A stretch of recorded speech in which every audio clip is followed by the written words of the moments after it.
Engine की tuning भी अलग होगी। एंड 2200 सीसी का इंजन भाई, माइलेज देख लो कितनी देते हैं। कार को ना रेफ करते हैं, सेकंड गियर पे देखते हैं कहाँ तक जाती है car. Hello everyone, welcome back to another video. I hope सब कुछ बढ़िया चल रहा हो आप सबकी जिंदगी में। ये है भाई ऑल न्यू XUV 700 का ब्लेज एडिशन, यानी कि 2024 में बिल्कुल ही न्यू एडिशन महिंद्रा ने लॉन्च कर दिया। इससे पहले वो ब्लैक एडिशन भी आया था काली कलर की, वो कहीं ना कहीं ज्यादा अच्छी लगती थी। बट हाँ, इसमें जो फर्क है ना भाई, बाहर से मैं क्विकली आपको बता दूंगा। वैसे ना ड्राइव के ऊपर ज्यादा वीडियो रहेगी। ये कलर देख रहे हो भाई, मैट रेड कह लो, महरून सा कह लो, ये कलर का डिफरेंस है बाहर से। उसके अलावा तो भाई अलॉयज ब्लैक पहले भी आपने देख लिया, ग्रिल ब्लैक आपने पहले भी देख रखी है। बिल्कुल ही भाई सेम कार है, अभी कवर हो रखी है ये, बट कलर मैंने आपको बता दिया क्या है क्या नहीं। पीछे से भी डिट्टो ही भाई, मतलब कि ओवरऑल कार बिल्कुल ही सेम है, कुछ फर्क नहीं है बाहर से।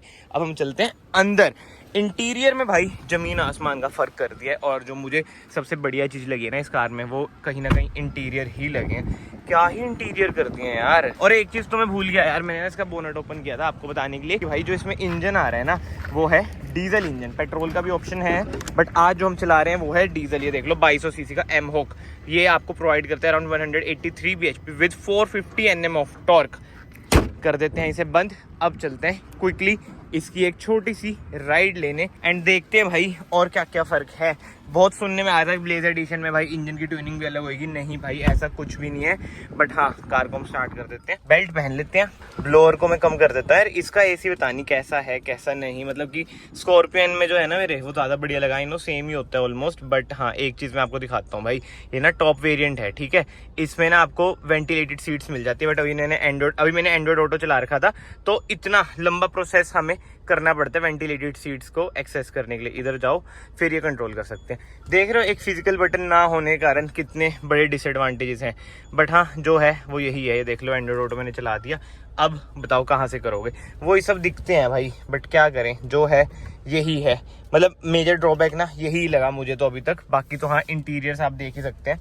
हटा तो दी, चल ले अब, चलो जी चले। बट एनीवे, मैं आपको ये बताया था, इंटीरियर आप देख लो भाई कितने बढ़िया लग रहे हैं। रेड स्टिचिंग जो लग रही है, बताओ किससे मिलती जुलती लग रही है भाई। जो Hyundai अपने टर्बो एडिशंस में करती है ना, जैसे N-Line वगैरह में करती है, उस हिसाब के इंटीरियर लग रहे हैं। मैं वही तो बता रहा हूँ, ऐसे इंटीरियर्स थोड़े इंजन की परफॉर्मेंस और बढ़िया कर देते। आई नो जिस प्राइस पॉइंट पे आ रही है इंजन, हमें इतना बढ़िया मिल रहा है, कुछ ज्यादा हमें मांगना नहीं चाहिए। अब प्राइसिंग की बात हो ही रही है भाई, जो ये वेरिएंट में चला रहा हूँ आज, इसका एक शोरूम है 24.24, यानी कि 24,24,000 रुपीज एक शोरूम ये आपको पड़ेगी। ऑन रोड मतलब मोटी मोटी 26-27 लाख तक की पड़ जाएगी भाई साहब। महंगी तो बहुत ज्यादा है XUV 700 स्कॉर्पियो NV। मतलब कि जब इनिशियली आई थी ना, तब इतनी महंगी नहीं होती थी। बट अब धीरे धीरे जैसे डिमांड बढ़ी तो महंगाई भी बढ़ चुकी है। इसके सिवा ये देख लो मैनुअली IRVM है यार। जो एडिशन वगैरह लॉन्च करते हैं, बस कॉस्मेटिक चेंजेस करते हैं ज्यादातर, जो मैंने नोट किया। कम से कम ऐसी ऐसी चीजें इंप्रूव कर दो। बट नहीं भाई, ऐसा क्यों करेंगे, प्राइस तो हमने बढ़ाना ही है तो। और ये देख लो यार, गियर मैनुअल यार मुझे बिल्कुल नहीं पसंद महिंद्रा का, to be very honest. But हाँ, ऐसे ऐसे जो आते हैं ना हर्डल्स, वो ये इजीली क्रॉस कर लेती है। बट अगर आप महिंद्रा की कोई भी कार ले रहे हैं, स्पेसिफिकली थार होगी, XC 700 होगी, स्कॉर्पियो N होगी, भाई मैनुअल मत लेना। इतने खुद्दू गियर शिफ्टिंग है ना भाई, बहुत ही ज्यादा गियर इसके अटकते हैं। क्लच में पूरा दबा रहा हूँ फिर ये हाल है। गियर शिफ्टिंग यार बहुत बेकार है, बहुत ही ज्यादा बेकार है। एंड इधर से हम फिर से प्लेन रोड पे चल जाते हैं। गलती कर दी यार, मैनुअल ले आया मैं, ऑटोमेटिक लेके आनी चाहिए थी। ये देखो बंद हो जाती है सेकंड गियर पे। ये डीजल है, क्या देखो चलानी नहीं आती भाई, मुझे चलानी आती है, चलो आपके अकॉर्डिंग नहीं भी आती होगी। बट जो इसमें मेन दिक्कत होती है ना कोई भी महिंद्रा की कार में, वैसे महिंद्रा ओनर्स तो रिलेट कर पा रहे होंगे भाई, ये छोटा गियर मांगती है चाहे कितनी टॉर्क हो। 450 Nm बहुत होती है टॉर्क, बट स्टिल ये चाहती है कि भाई हम इसमें छोटा गियर डालें। आपने 3XO की वीडियो देखी होगी, उसमें मैंने आपको बताया था छोटा गियर महिंद्रा की कारें मांगती हैं। ये पता नहीं किस हिसाब से ट्यून होती है यार, वही दिखते हैं। जैसे Hyundai की अब मैं वरना चलाता हूँ, उसमें भाई दूसरे गियर से पहले गियर पे मैं जाता ही नहीं, चाहे मेरी कार रुकी भी हो ना, फिर भी ये हाल है। बट इसमें ये सब दिखते हैं। फन टू ड्राइव यार ये कार नहीं है। देखो ऑटोमेटिक होती ना तो बहुत फन टू ड्राइव होती, बट मैनुअल बहुत ही बेकार है। सोच समझ के ही भाई आप इसका मैनुअल लेना। बाकी तो हाँ, एक और चीज मैं आपको दिखाता हूँ, इसके सीट ध्यान से देखो भाई। इसकी सीट स्टिचिंग रेड कलर की कितनी बढ़िया लग रही है। और इस साइड ना ब्लेज एडिशन की ना आपको बैजिंग भी मिल जाती है, जो कि अगेन बहुत ही बढ़िया टच कहीं ना कहीं हमें मिलता ही है।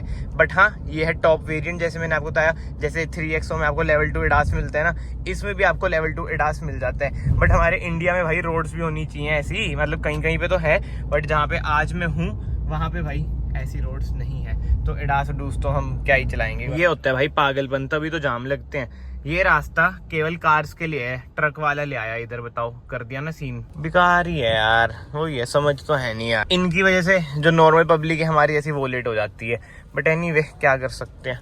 एक चीज मैं आपको दिखाता हूँ भाई, इधर देखो रेड कलर की स्टिचिंग, वही है। इंटीरियर में तो इन्होंने मौज कर दिया। इधर भी देखो जो रेड ट्रीटमेंट है, ये भी बढ़िया लग रहा है, इधर भी बढ़िया लग रहा है। बट हाँ, पीछे भी वही सीट्स में ही है, ऊपर ऐसा कुछ नहीं है। अगर ब्लैक रूफ कर देते हैं ना और मजेदार हो जाती चीज, बट नहीं जी, नहीं करेंगे, इसे हम बंद कर देते हैं। निकल जा भाई निकल जा। तो हाँ, मैं आपको यही कह रहा था कि भाई इंटीरियर ज्यादा बढ़िया लगा मुझे एज कम्पेयर टू आउटर। अगर ये ब्लेज एडिशन ऐसा निकाल देना कि इंटीरियर तो ऐसा आएगा, बाहर आप ब्लैक कलर भी ले सकते हो, व्हाइट भी ले सकते हो, तो ज्यादा बढ़िया है। बाकी तो कमेंट सेक्शन में आप बताओ आपकी क्या ओपिनियन है, आपको क्या लगता है। सेंटर आर्मरेस्ट भी मैं आपको खोल के दिखा देता हूँ भाई, ये लो अच्छी खासी स्पेस है। अब इधर से निकले यार, थोड़ा सा कार को रेफ तो करें, मजे तो ले कार के। और की तो भाई इनकी वही है जो बेसिक सी आती है, फ्लिप की, लॉक अनलॉक, बूट ओपन हो जाता है, हर कार में यही की है। 1 eternity later। चलो जी, दिस इज नेक्स्ट ईयर, जहाँ हमने क्रॉस कर लिया। अब कार को ना रेफ करते हैं, सेकंड गियर पे देखते हैं कहाँ तक जाती है कार। भाई साहब ये भी 69 तक जा रही है। 1500 सीसी जो 3XO का है वो भी 69 तक जाती है सेकंड गियर पे। यार इन्होंने ट्विनिंग बहुत ही अलग कर रखी है, ये तो भाई है चीज। ये देखो, ये भी 103 नहीं, चलो वो 101 तक गई थी, ये 106 तक चल गई। बट यार ये 2200 सीसी, वो था आपका 1500 सीसी, ये तो यार बड़ी गलत सीन है। सेकंड गियर पे ये भी 69, वो भी 69, बड़े 69 लवर्स हैं यार महिंद्रा वाले, तो ये क्या सीन है यार। बट हाँ, अब ना एक बम्प सा आएगा भाई, और इसके ना सस्पेंशन इतने बेकार है ना, ये देखना, मतलब ऑब्वियस आते कैमरे में आप फील नहीं कर सकते, मतलब कि यार वो स्मूथनेस ही नहीं है इसके सस्पेंशन में। वेयर स्कॉर्पियन के जो सस्पेंशन है उनमें जो ट्रेवल है ना ऐसे ऐसे वाला, मतलब कि जो फील होता है, इसमें बड़ी अजीब से लगते हैं, डेड से सस्पेंशन लगते हैं इसके पर्सनली मुझे। स्कॉर्पियन के बाद तो ज्यादा ही अजीब लगते हैं। बट एनीवे, चौथे गियर में हमारी कार है, फिर भी ये क्या एरो क्यों दिखा रहा है भाई, फोर्थ गियर में ही तो है कार। ये देखो खिंचती बढ़िया है यार, 185 bhp, बहुत ही बढ़िया, बहुत ही बढ़िया। धीरे कर लेते हैं, व्हीकल ओवर स्पीड भी आ गया। स्टेबिलिटी भी यार कार की बढ़िया है, जिस हिसाब से ये फ्लाईओवर है ना बहुत ही गंदा है, बम्पी है, बट स्टिल जो स्टेबिलिटी है कार की वो कहीं ना कहीं खतरनाक है। अब देखना कर्व आएगा और स्टीयरिंग रिस्पॉन्स देखना, मतलब जो हैंडलिंग है ना, ऐसे थोड़ी यार। XUV 700 का इतना बोलबाला है मार्केट में, फिर भी इन्होंने न्यू एडिशन लॉन्च कर दिया, मुझे ये नहीं समझ आ रहा। अगर आपको ज्यादा स्टेबल कार चाहिए, ऑब्वियसली आता है मोनोकॉक है ये, बट हाँ मैं ये बोलने आता एज कम्पेयर टू स्कॉर्पियन ज्यादा स्टेबल है। फिर मुझे याद आया, कहाँ वो लेडर ऑन फ्रेम, कहाँ ये मोनोकॉक, ये भी तो फर्क है। बस ऑटोमेटिक लेना, ये सबसे फुद्दू सीन मुझे इसमें लगता है भाई। बहुत ही गंदे गियर शिफ्ट होते हैं, बहुत ही ज्यादा गंदे। बट क्या करें, मैनुअल लवर्स तो हैं, बट जो मैनुअल लवर्स हैं वो वर्टस GT ले लो मैनुअल में, उसको चलाने में मजा आ जाएगा। वरना 1.5 टर्बो ले लो, उसे चलाने में मजा आएगा। SUV की बात करें तो सो कॉल्ड कुशाक भी SUV है। अब ये देखो ऐसे ऐसे गड्ढे हैं, धीरे से तेजी से आप निकाल लोगे ना, पूरी कार आपकी खड़क जाएगी भाई, ये हाल है। और जो रेड ट्रीटमेंट है, अगर इधर भी होता इंजन स्टार्ट स्टॉप में तो और बढ़िया लगता। ये शायद से ना भूल के करना, अगर कोई वीडियो देख रहा है महिंद्रा से भाई कर देना, ये भी बढ़िया लगेगा नेक्स्ट में। बट कभी आपने एक चीज नोट करी है कि कंपनीज इतने सारे एडिशन क्यों लॉन्च करती हैं? ये जो हवा है ना एडिशन की, स्टार्टिंग करी है टाटा ने, उसके बाद तो भाई जने खने वही कर रहे हैं। फोक्सवैगन ने बीच में साउंड एडिशन लॉन्च कर दिया था, उसमें कुछ फर्क था नहीं, वैसे एक स्टिकर था, साउंड की बैजिंग थी, मतलब मेजर फर्क कुछ भी नहीं था। बट हाँ, जो मेरा क्वेश्चन है कि भाई कंपनीज क्यों ऐसे करती हैं एडिशंस वगैरह लॉन्च, जबकि केवल कॉस्मेटिक चेंजेस होते हैं, एज सच कुछ यूजफुल चेंजेस नहीं होते हैं। जैसे इसकी बात करें, कोई फीचर्स वगैरह थोड़ी ना इसके इंप्रूव हुए हैं, मतलब कि न्यू आए हैं। जैसे IRVM है, ये तो मैनुअली है ना, अभी तक ऑटो डिमिंग नहीं आया है। किसी को सही जवाब पता है ना तो कमेंट सेक्शन में आंसर जरूर देना। मैं अपनी तरफ से बताऊं जो मुझे लगता है, ये सही है नहीं है देखो मुझे नहीं पता, बट जो मुझे लगता है मैं आपको बताता हूँ। ये ना केवल और केवल मार्केटिंग के लिए करते हैं कि भाई न्यू एडिशन आएगा तो एक हवा सी आ जाएगी कि हाँ भाई इस कार का ये एडिशन आया है, देखते हैं क्या क्या चेंजेस है। फिर से ना थोड़ी जिसका ना स्पॉटलाइट में कार आ जाती है। जैसे आजकल बताओ ज्यादातर हवा कौन सी कार की थी,